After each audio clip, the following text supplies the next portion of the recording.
नमस्कार, मैं भूमेश शर्मा। आज हम बात करने वाले हैं, क्या कोई नाबालिग बच्चा गवाह बन सकता है? यदि कोई बच्चा माइनर है और किसी अपराध में वो विटनेस है या आई विटनेस है, तो क्या उसकी गवाही कोर्ट में सबमिट की जा सकती है, कोर्ट में एप्लीकेबल हो सकती है?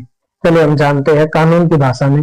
एविडेंस एक्ट 1872 सेक्शन 118 और BSA भारतीय साक्ष्य संहिता सेक्शन 124 2023 में डेफिनेशन दी गई है। यदि कोई व्यक्ति झूठ नहीं बोल रहा है, अच्छी समझ रखता है, कोर्ट के सभी प्रश्नों को जवाब देने में सक्षम है, अति वृद्ध नहीं है या विकृचित मतलब पागल नहीं है, तो वह कोई भी हो, कोर्ट में विटनेस एज ए विटनेस आ सकता है।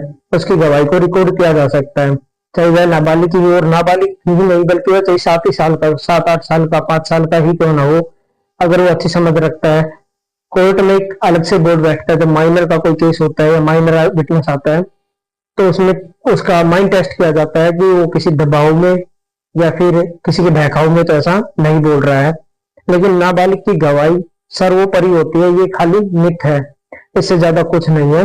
ये कोर्ट पे डिपेंड करता है। जब कोर्ट उससे सवाल जवाब करता है बच्चे से, और उसको लगता है कि बच्चे की गवाही सच है या वो जो बोल रहा है वो किसी दबाव में नहीं बोल रहा है, तो उसको रिकॉर्ड कर लिया जाना चाहिए।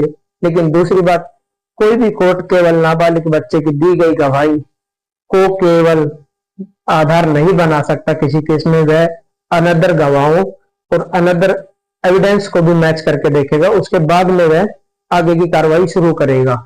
मैंने आपको बताया कि BSA का सेक्शन 124 और 2023 ये कहता है कि व्यक्ति अगर अच्छी समझ रखता है और उसने वास्तव में घटना को देखा है और वह सच बोल रहा है, तो वह गवाही दे सकता है। यदि आप फ्यूचर में कभी भी आपके साथ में कोई इस बात को लेकर बहस करे कि बच्चे की या नाबालिग की गवाही सर्वोपरि होती है, तो उसको सेक्शन 118 ऑफ एविडेंस एक्ट 1872 और BSA का सेक्शन 124 ऑफ 2023 दिखा देना। बच्चे की गवाही को आधार बनाया जा सकता, गवाही को एडमिट किया जा सकता है, लेकिन उसको आधार नहीं बनाया जा सकता। ऐसे ही नॉलेजेबल वीडियोस और ज्ञानवर्धक वीडियोस देखने के लिए यदि आप हमारे YouTube चैनल पे हैं तो चैनल को सब्सक्राइब और लाइक और शेयर करें, और यदि आप Facebook इंस्टाग्राम पे देख रहे हैं तो फॉलो करें और शेयर करें। धन्यवाद।